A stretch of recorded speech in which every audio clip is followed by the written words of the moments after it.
depending when you're watching this, good afternoon, good evening, or good night. My name's Ross, and as always told, out of Voice of Radio. So today we need to take a look at the FAQ for Temporal Forces. Pre-releases have begun, the set is out in a week and a half, and I've said this many times before, if you're going to play the game, you need to know the rules. Shout out, as always, to the lovely folks over at Pokegym.net for providing the rulings. And the usual deal here. Yes, I am aware that Pokegym is not Pokemon.com, and it is not an official Pokemon website. But just to be 100% clear, this is the official FAQ for Temporal Forces. These are official rulings. This is how these cards are going to work. And like I've said, going to play the game? Need to know the rules. So let's start off with the new Gengar EX. We're starting off with abilities, and what we've got from Gengar is the ability Gnawing Curse. Whenever your opponent attaches an energy card from their hand to one of their Pokemon, you put 2 damage counters on that Pokemon. Well, what if I use Metang's Metal Maker? Do I put 2 damage counters for each energy card attached from Metal Maker? So Metal Maker will have to use we've already got an official scan and a pre-release promo here, and this is the ability whereby once during a turn you look at the top 4 cards of your deck, you attach any number of basic metal energy from there to your Pokemon in any way you like, and then you put the rest of the cards on the bottom of your deck. Do you take 2 damage counters from each energy? No! And this is a very classic read the card scenario. Gengar puts damage on when you attach energy from your hand. Metal Maker attaches energy from your deck, not from your hand. Therefore, Gnawing Curse does not apply. You do not take any damage. What about Baxcalibur's Super Cold ability that lets you attach as much water energy from your hand as you like during your turn? Yes. Here, you take 2 damage counters from every energy attached. So if you go and attach 10 energy to a Genpao, you take 200 damage. And here it's very simple. You are attaching the energy from your hand. And Gengar comes in when you attach energy from your hand. It doesn't matter whether you're attaching for the turn, whether you're attaching using ability, whatever. The important thing is, are you attaching from your hand? And if the answer is yes, you take the damage. Now, we don't have the official scans of Temporal Forces yet, but I have opened the booster box. So here's my photograph of my Pidove. And Pidove has got the ability Emergency Evolution that says if this Pokemon's remaining HP is 30 or less, you may search your deck for a Unpheasant or Unpheasant EX and evolve this Pokemon into it. Can I use this turn 1? Or can I use this the turn I put it into play, bearing in mind you usually have to wait a turn to evolve? Yes, absolutely. This breaks the rules of evolution like all these abilities have in the past. Therefore, you absolutely can play this down, get 2 damage counters on it, and then just evolve up straight away. Fun little side note, remember, we do not currently have an Unpheasant EX in the game.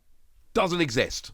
But what they've done is future-proof it just in case we get one in the future. And if anybody's wondering, you can literally just like play a Gapejaw Bog and then bench this, boom, 2 damage counters, and then you can evolve up straight away. Now, Fluttermane, of course, is going to be one of the Elite Trainer Box promos for this particular set. Yeah, until we get the scans coming out, we have to get a bit creative where we're finding all of these cards. And what we've got here is the ability Midnight Fluttering. As long as this Pokemon is in the active spot, your opponent's active Pokemon has no abilities except for Midnight Fluttering. Well, what happens if I play Iron Leaves EX and use its Rapid Vernier ability to move to the active spot while my opponent has an active Fluttermane with the Midnight Fluttering ability? Can I move to the active spot? And if I can move into the active spot, can I also move the energy over? Because that's what the ability does. You move into the active and you move all the energy over with it. Does that actually work? Yes. And the reason is rather simple. This is a Pokemon whose ability kicks in on the bench. You move and attach the energy on the bench. By the time you get to the active spot, you've already essentially completed the ability, and that is where Fluttermane would kick in. So Iron Leaves you can use absolutely perfectly. Job's a good un, no issues. Yay! which is actually really important because it's a very good Pokemon that is seeing some play. Now for Alligator, which is a pre-release promo, has got the Torrential Heart ability, which once during your turn you can put 5 damage counters on this Pokemon, and if you do 120 more for your attacks this turn. Well, what if I use this, and then use Prime Catcher to bring Flutter Mane into the active? Do I still get the energy boost? Now, you could say, why does it matter?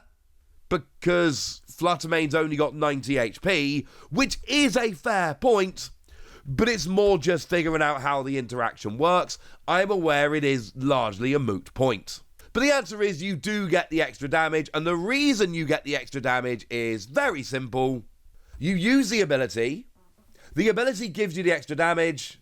By the time Flutter Mane gets into the active, the ability's kicked in. You've got the extra damage, job's a good un, and you can move on with your life.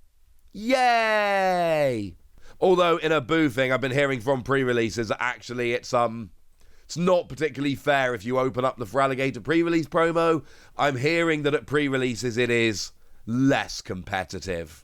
Now moving on to attacks, we've got Sableye Damage Collection. That is 2 colourless energy, and you may move any number of damage counters from your opponent's bench Pokemon to their active Pokemon. Well, can I move damage counters from more than one bench Pokemon, or from only one?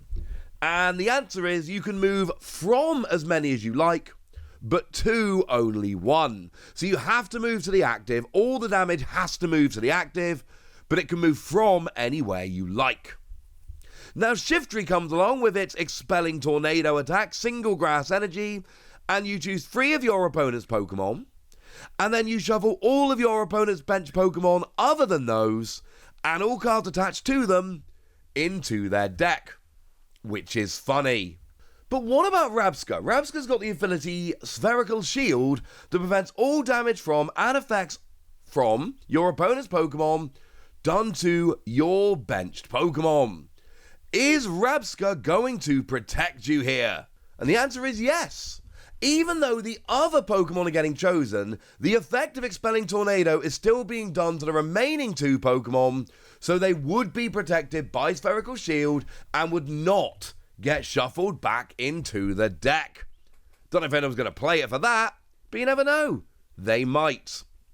Now we got a new Morile with Invite and Strike, 2 colourless energy, and you switch one of your opponent's bench Pokemon to the active and deal 30 damage to the new active.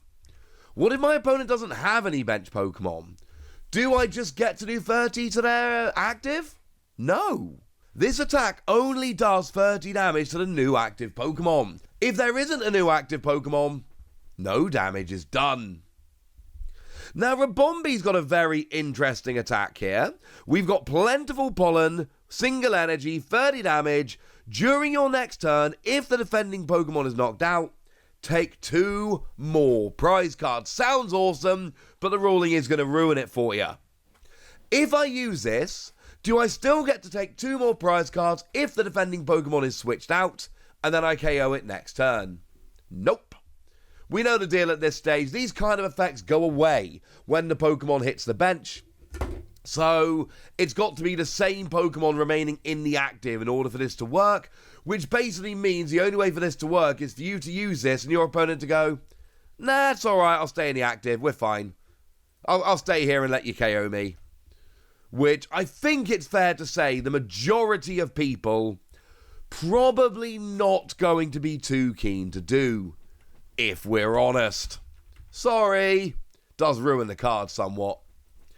Now, Iron Boulder EX is one of the ones I got to reveal. I got to reveal the full art of this, and I was delighted. Beyond delighted. Wonderful card. I need to get this one, actually. And what we've got here is a rather lovely attack, Repulsor Axe. 2 energy, 60 damage, and during your opponent's next turn, if this Pokemon is damaged by an attack, even if it's knocked out, you put 8 damage counters on the attacking Pokemon. What if you attack into it with a Pokemon that's got Mist Energy? Mist Energy says prevent all effective attacks used by your opponent's Pokemon done to the Pokemon this card is attached to. Do I take the 8 damage counters? No. Absolutely not. Because Mist Energy prevents all effects of your opponent's attacks done to the Pokemon it's attached to. and the damage counters from Repulsor Axe are an effect of your opponent's attack. So if you're worried about Repulsor Axe and Iron Boulder EX, just play Mist Energy, you'll be fine. Now there is a new Reuniclus in the set with the attack Summoning Gate. Single energy, look at the top 8 cards of your deck. You can put any number of Pokemon you find there onto your bench. Does that mean any Pokemon or just basic? Oh, it means any. You can put Stage 1 and Stage 2 or VMAX directly onto the bench. You do not have to evolve up. That makes it awesome. Does this mean you can exceed the rule of having 5 bench Pokemon so you can have more? Oh my no.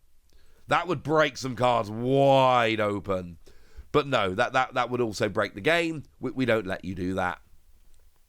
So finishing off then, having a little bit of a look at a few trainer cards, we've got the new item card, Boxed Order. Search your deck for 2 item cards, reveal them, put them into your hand, shuffle your deck, end your turn. If I don't get any item cards, does my turn still end? Yeah, it does. Got it.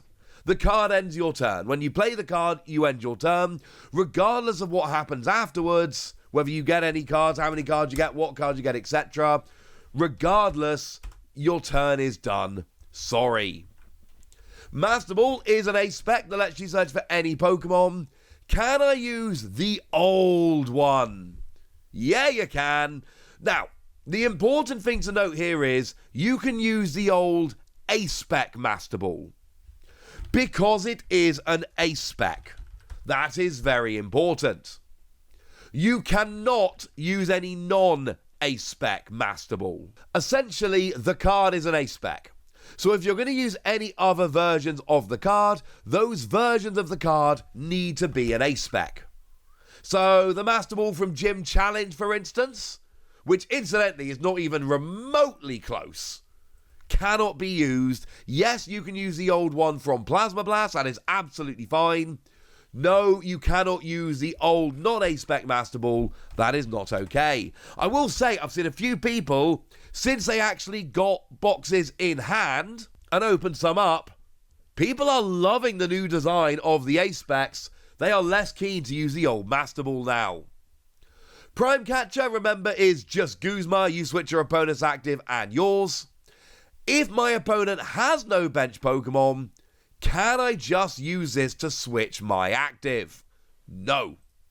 You switch your opponent's bench one of their active, or one of their bench one of their active, there we go, and then you switch. It doesn't work if you just switch yours. That doesn't go. Sorry. And then finally, Salvatore.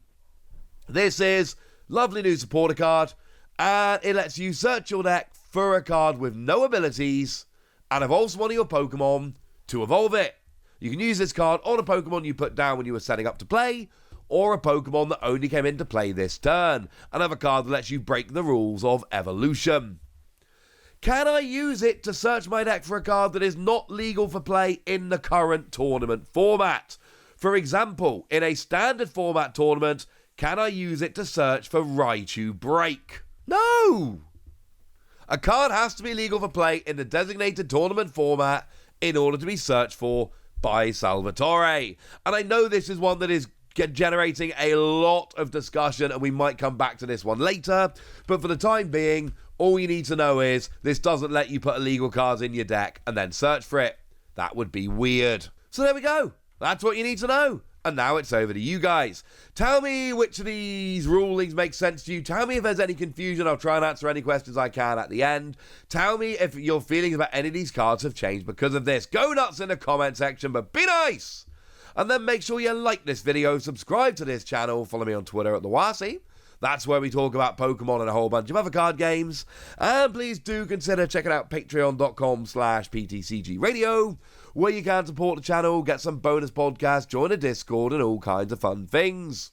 And get shoutouts on the channel like the lovely Matt DS, who is a very lovely person who's been supporting us for a while, so shout out to them for the support and the loveliness. But by far the most important thing as always, look after yourselves till next time, would ya? Thank you very much for watching. My name's Ross, and you've been watching PTCG Radio.